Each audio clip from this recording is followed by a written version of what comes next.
الحمد لله وحده، والصلاة والسلام على من لا نبي بعده، وأشهد أن لا إله إلا الله وحده لا شريك له، وأشهد أن محمدا عبده ورسوله.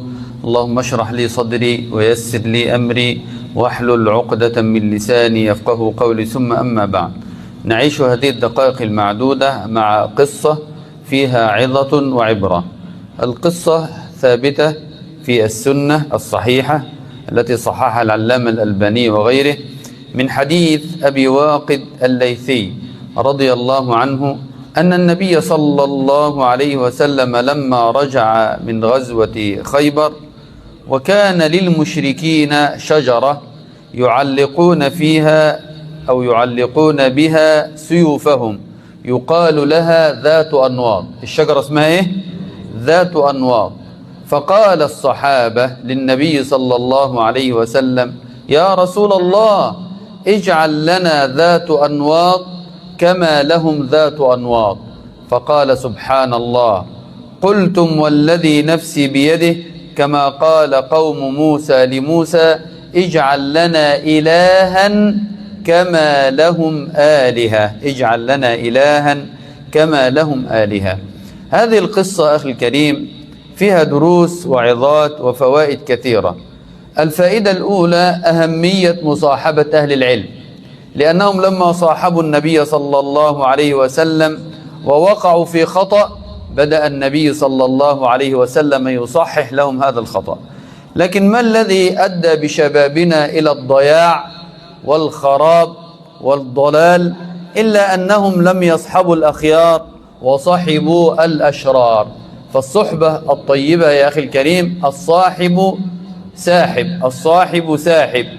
وكما قيل: المرء على دين خليله، فلينظر أحدكم من يخالل. الدرس الثاني من هذه القصة، أنا معلق صوتها.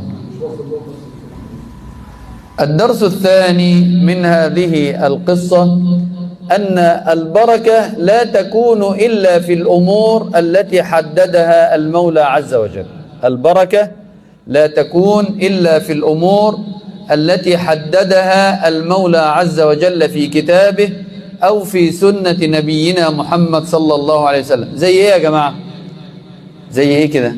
ما هي الأشياء التي ورد الدليل في القرآن أو السنة على أن فيها بركة؟ هات لي الشنطة دي فيها هدايا. الايه؟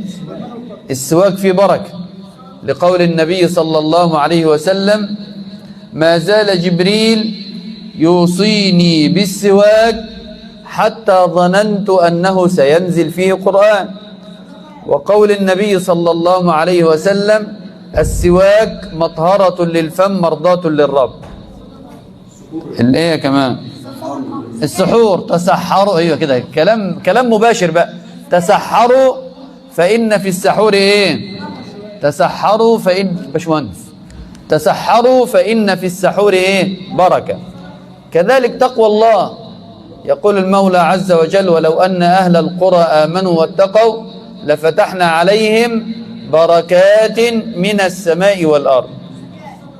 كذلك صلة الأرحام، صلة الأرحام فيها بركة، فيها بركة. حديث أنس بن مالك أن النبي صلى الله عليه وسلم قال: من سره أن يبسط له في رزق، يعني يبارك له في رزق، وأن ينسأ له في أثره، عمره يبقى فيه بركة، المال فيه بركة والعمر فيه بركة، فليصل رحمه، فليصل رحمه.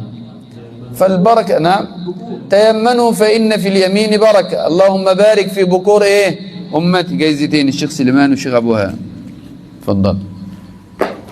طيب نكتفي بقى كده بالجوائز ونركز بقى في الكلام. نركز بقى في الكلام.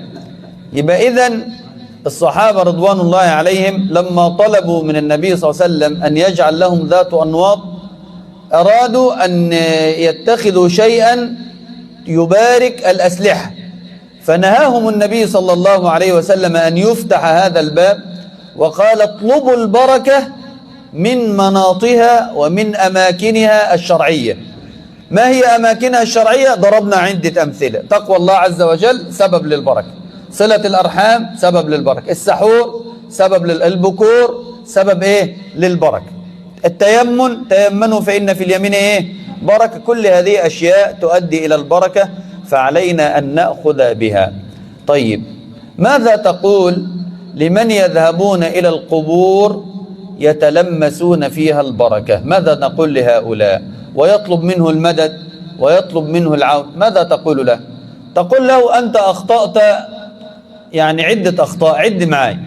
الخطأ الأول اعتقادك أن صاحب هذا القبر يسمعه سماعا كما يسمع البشر. هذا الكلام خطأ بالإجماع.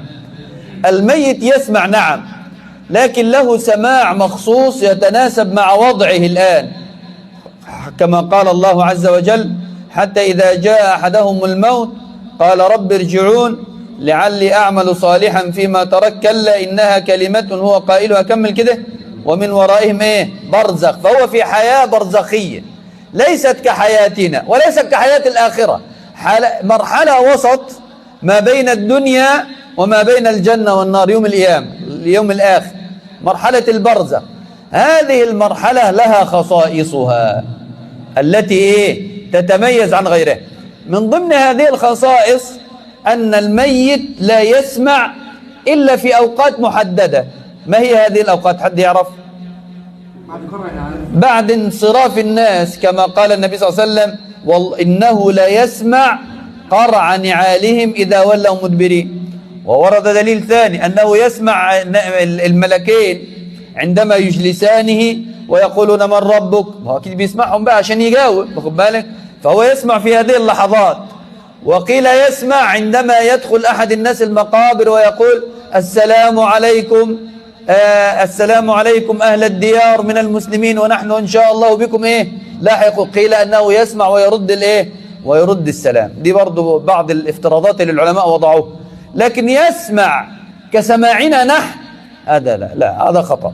فمن قال أن الميت لا يسمع مطلقا مخطئ، ومن قال أن الميت لا يسمع مطلقا مخطئ، ومن قال لا يسمع مطلقا مخطئ. ولكن الصواب أنه في حياة برزخية ويسمع سماعا مخصوص ليس كسماع البشر. لكن لو فرضنا جدلا أنه يسمع، هل يستطيع أن يجيب من يناديه ومن يدعوه؟ قال الله عز وجل: إن تدعوهم لا يسمعوا دعاءكم ولو سمعوا لأنهم ما يسمعوا. فالقرآن بيفرض فرض جدل، يعني كده لنفرض إن هم سمعوا، ولو سمعوا ما استجابوا لكم، ويوم القيامة يكفرون بشرككم ولا ينبئك مثل خبير. يبقى الخطأ الأول يا مشايخ إن هم اعتقدوا أن صاحب هذا القبر يسمعهم، فيذهبون فيطرحون سؤلهم بين يديه وهم لا يدرون أنه لا يسمع إيه ما يقولون. ده أول خطأ وقعوا فيه. الخطأ الثاني اعتقادهم أنه ولي من أولياء الله الصالحين، وما أدراك أنه من أولياء الله الصالحين. وكاتبين كده يفطر يقول لك قبر الولي، ضريح الولي فلان الفلاني. طيب أنا أسألك بالله، أنت عرفت منين؟ يقول أجدادنا هم اللي قالوا. طيب أجدادك عرفوا منين؟ من آبائه. طب نوصل لآخر واحد خالص عشان نستريح. آخر واحد عرف منين؟ عرف منين إن فلان اللي في القبر ده أهو من أولياء الله الصالحين؟ هل هو شق عن قلبه وعرف وعلم هل هو مخلص أم مرائي؟ هل هو شق عن قلبه وعلم أنه مخلص في عمله أم يرائي الناس؟ هذا لا يعلمه إلا الله. الإخلاص والرياء لا يعلمه إلا الله. اثنين يصليان بجوار بعضهما البعض، هذا يعمل عمله لله وهذا يعمل عمله رياء من أجل أن يقول الناس. تعرف تميز بينهم؟ الاثنين زي بعض، الاثنين لابسين جلابيه بيضاء والاثنين بيسجدوا والاثنين بيركعوا، ما تستطيع أن تفرق بينهم. يا أخي الكريم، وإن رأيت مهاجرا، اسمع كلامي بقى، وإن رأيت مهاجرا هاجر من مكة إلى المدينة سيغسله الصحابة وسيصلي عليه النبي محمد صلى الله عليه وسلم، ما تستطيع أن تحكم له بجنة، والله ما تستطيع. في صحيح البخاري من حديث أم العلاء رضي الله عنها قالت: اقتسم المهاجرون قرعة فطار لنا عثمان ابن مظعون. المهاجرين جايين فعملنا قرعة عليهم، فاحنا الأنصار طلع في نصيبنا عثمان بن مظعون. عثمان بن مظعون كان يلقب أو يكنى أبا السائب.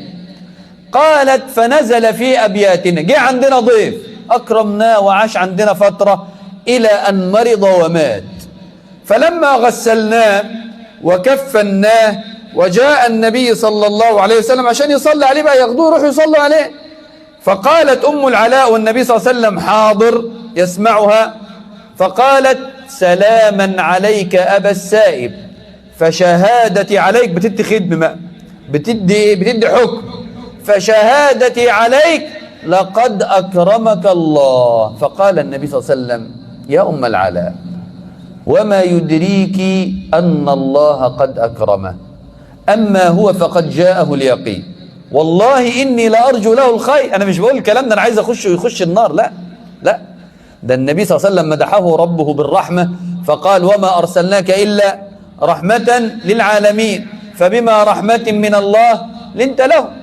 فيقول النبي صلى الله عليه وسلم أما هو فقد جاءه اليقين. الإنسان لما بيموت بيبقى عارف ملائكة الرحمة نزلت أم ملائكة الإيه؟ العذاب. أما هو فقد جاءه اليقين، والله وأنا رسول الله ما أدري ما يفعل الله به. يا نهار أبيض، أنت متخيل الكلام ده؟ أنت متخيل النبي صلى الله عليه وسلم في صحيح البخاري يقول أنا لا أدري ما يفعل الله به، لا أدري، وأنت دريت وكاتب ولي فلان فلان ابن فلان الولي من أولياء الله الصالحين. كيف تفتئت على الله؟ كيف تفتري على الله بما ليس لك به علم؟ ومن أظلم ممن افترى على الله بغير علم. ده ظلم كبير جدا إن الإنسان يفتري على الله. يا أخي لو كان بيجاهد ويقاتل أمام عينك في سبيل الله أنت ما تستطيع أن تحكم أيضا. أنت تستطيع أن تدعو له بالهداية، تستطيع أن تدعو له بالقبول، تستطيع أن تدعو له بالتوفيق، بس ده آخرك. أما الحكم فقد قال الله عز وجل إن الحكم إلا لمين يا جماعة؟ لله سبحانه، هو الذي يحكم ويقول هذا يدخل الجنة وهذا يدخل النار.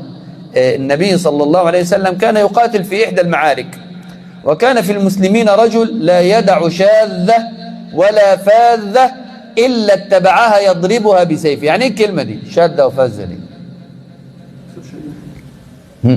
ما معنى شاذة ولا فاذة؟ مقاتل في المعركة لا يدع شاذة يعني شيء عملاق ضخم قوي، ولا فاذة يعني شيء حقير، أي شيء إيه بيصل إليه لقوته وشدة بطشه. فلما رأى الصحابة ذلك قالوا ما أجزأ منا مثل فلان، ما فيش حد فينا هياخد جزاء وثواب ويخش الجنة زي مين؟ زي فلان. فقال النبي صلى الله عليه وسلم أما إنه من أهل النار، ده هيخش جهنم. مش انتوا بتقولوا كده؟ مش انتوا بتحكموا؟ مالكوش الحكم، ليس لكم الحكم، مع أنهم الصحابة يقول لهم ليس لكم الحكم، هو من أهل النار. طب النبي عرف منين؟ قال الله عز وجل عالم الغيب فلا يظهر على غيبه أحدا إلا من ارتضى من إيه؟ من رسول. سيدنا محمد ولا رسول ولا لا؟ محمد رسول الله. عايز دليل دي كمان؟ محمد رسول الله. فعلمه المولى عز وجل عن طريق جبريل. فقال النبي أما إنه من أهل النار، فأعظم الناس ذلك. استعظموا إزاي واحد بيقاتل مع النبي يبقى من أهل النار؟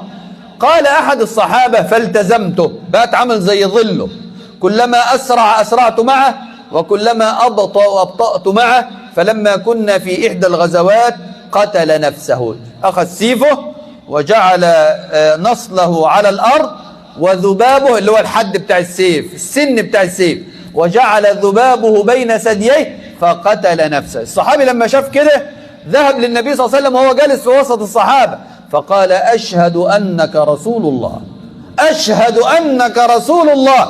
أنت بيجي لك الوحي فعلا، أنت بيجي لك الوحي فعلا من عند ربنا. فقال النبي وما ذاك؟ هو إيه اللي حصل؟ قال يا رسول الله، وحكى القصة، الرجل الذي قلت فيه كذا وكذا قتل نفسه يا رسول الله. فقال النبي صلى الله عليه وسلم إن أحدكم لا يعمل بعمل أهل الجنة فيما يبدو للناس حتى ما يكون بينه وبينها إلا ذراع. حط دايرة حوالين كلمة إيه؟ فيما يبدو للناس. أنت شايف شيء والله عز وجل يرى شيء إيه؟ مختلف تماما. هو الثلاثة الذين أول من تسعر بهم النار مش كان قارئ القرآن وده مجاهد وده متصدق بس فيما يبدو للناس، أما السرائر فلا يعلمها إلا الله سبحانه وتعالى. أسأل الله أن يطهر سرائرنا. فقال النبي صلى الله عليه وسلم عند ذلك: أما إن أحدكم ليعمل بعمل أهل الجنة فيما يبدو للناس حتى ما يكون بينه وبينها إلا ذراع، فيسبق عليه الكتاب فيعمل بعمل أهل النار فيدخلها. وإن أحدكم ليعمل بعمل أهل النار فيما يبدو للناس حتى ما يكون بينه وبينها إلا ذراع، فيسبق عليه الكتاب فيعمل بعمل أهل الجنة فيدخلها. إنما الأعمال بالخواتيم. إنما الأعمال بالخواتيم. فالذي يذهب إلى القبور يطلب منها البركة، نقول له: أنت أخطأت عدة أخطاء. الخطأ الأول اعتقادك إنه بيسمعك. هو لا يسمع إلا سماع مخصوص، قرع النعال وأشياء بسيطة. لكن تقعد تعمل حوار معاه وتقول له: أصل الولد ما بيذاكرش والولية ما بتحبلش والولد ما بينجحش، وتقعد تتكلم معاه، هو لا يسمع هذا الكلام.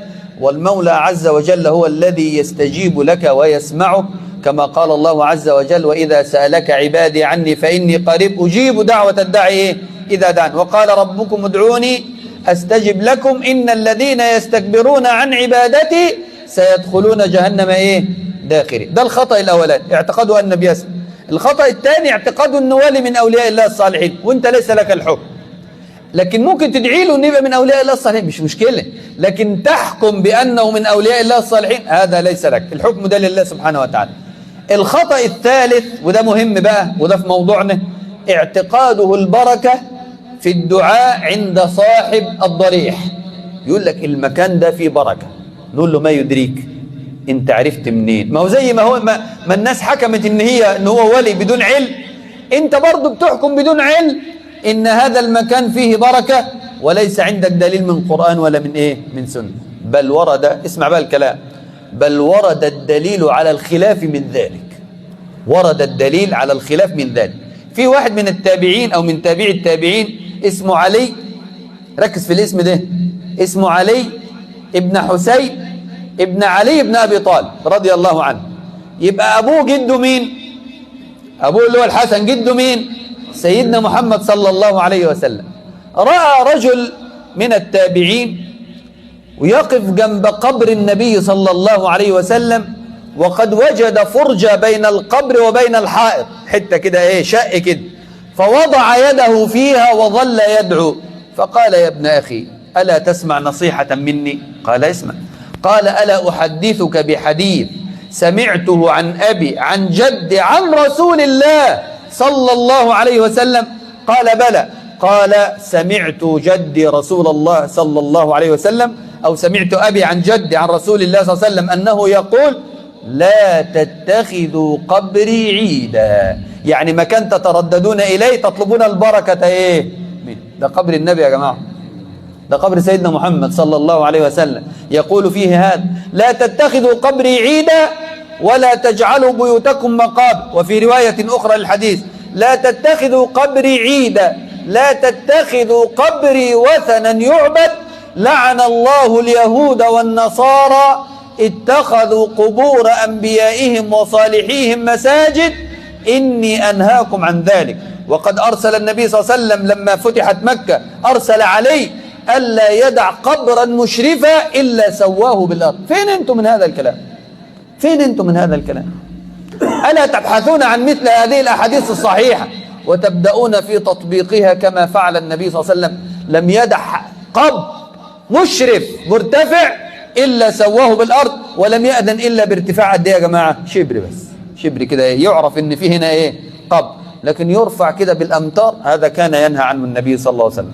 آخر حاجة عشان لا أطيل، من الأخطاء التي يقع فيها من يذهبون إلى القبور أنهم يتركون من بيده الملك وبيده الأمر ويذهبون إلى من لا يملك شيء. هذا المقبور يا أخي الكريم ميت، والميت النبي صلى الله عليه وسلم أخبرنا: إذا مات ابن آدم انقطع عمله. أنت مصدق كلام النبي ولا؟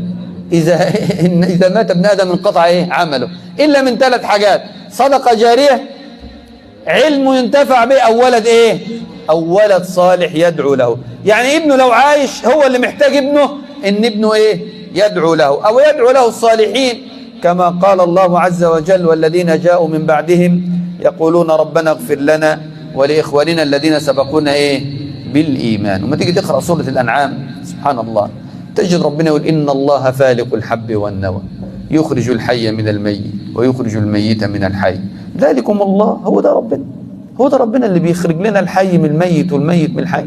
ذلكم الله فأنى تؤفكون. فالق الإصباح وجعل الليل سكنا والشمس والقمر حسبانا ذلك تقدير العزيز العليم. وهو الذي جعل لكم النجوم لتهتدوا بها في ظلمات البر والبحر قد فصلنا الآيات لقوم يعلمون. وهو الذي أنشأكم من نفس واحدة فمستقر ومستودع قد فصلنا الآيات لقوم يفقهون.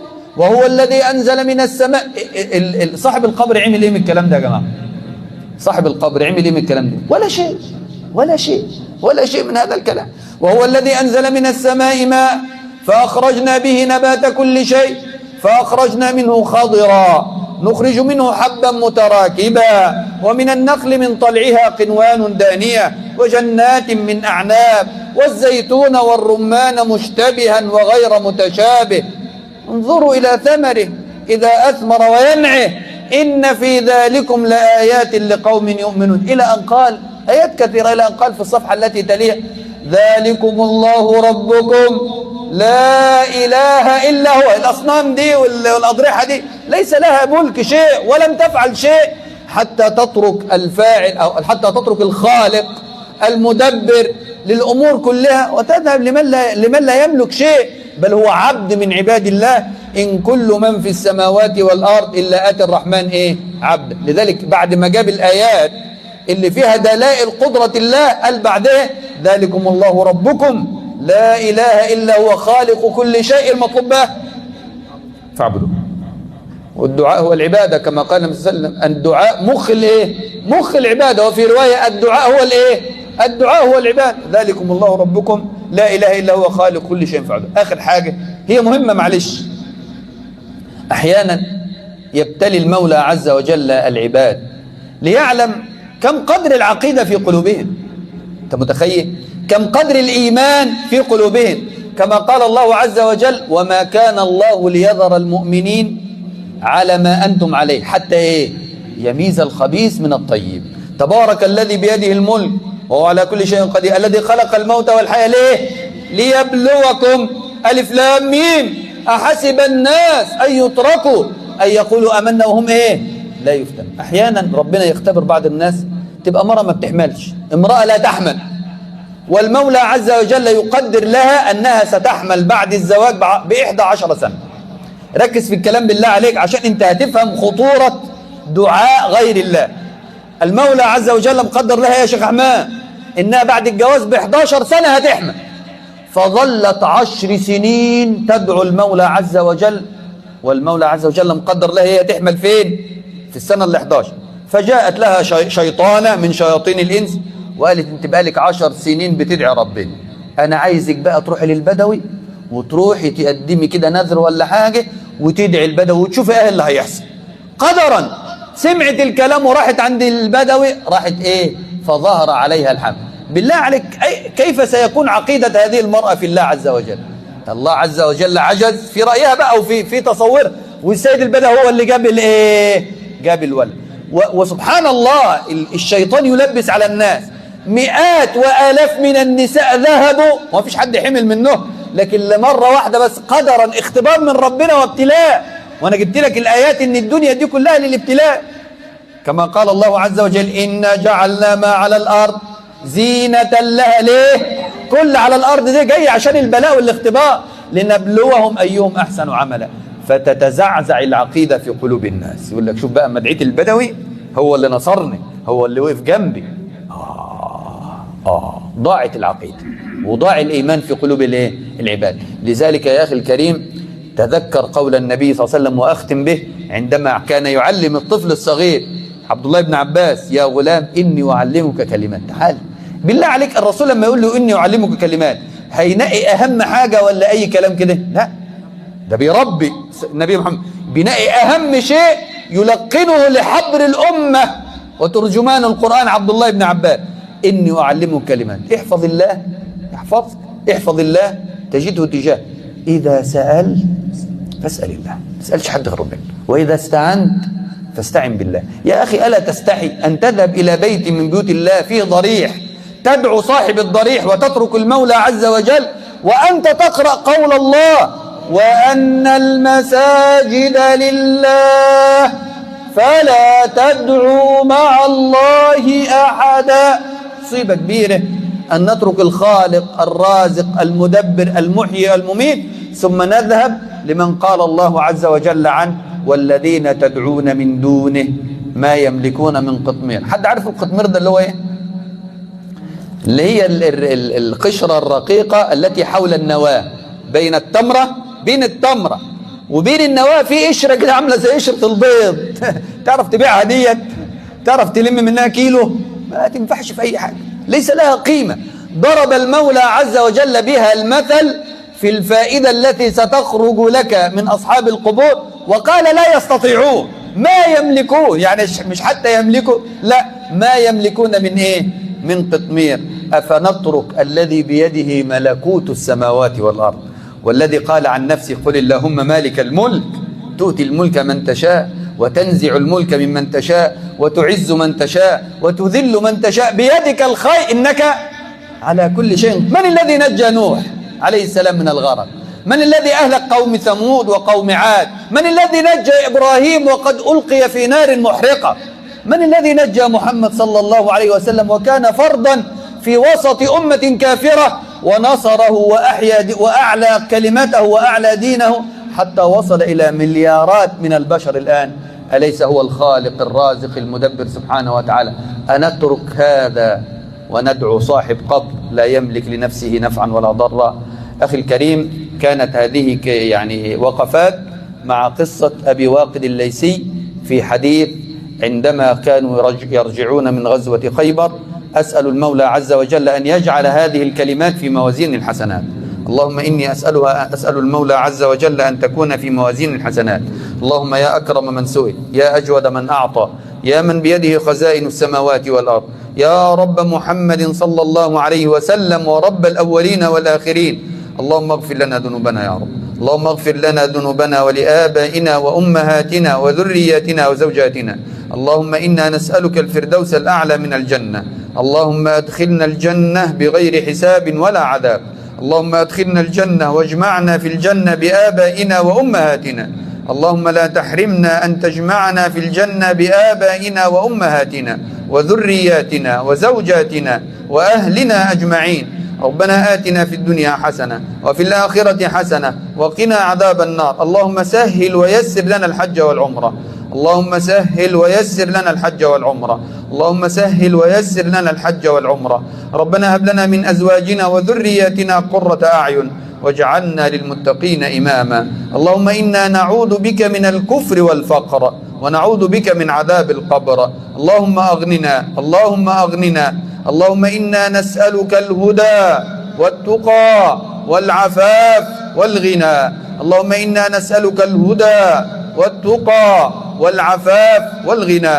اللهم لا تدع فينا فقيرا إلا أغنيته ولا مدينا إلا سددت دينه ولا مريضا إلا شفيته ولا مهموما إلا فرجت همه ولا حاجة لنا من حوائج الدنيا والآخرة لك فيها رضا ولنا فيها صلاح إلا قضيتها ويسرتها يا رب العالمين.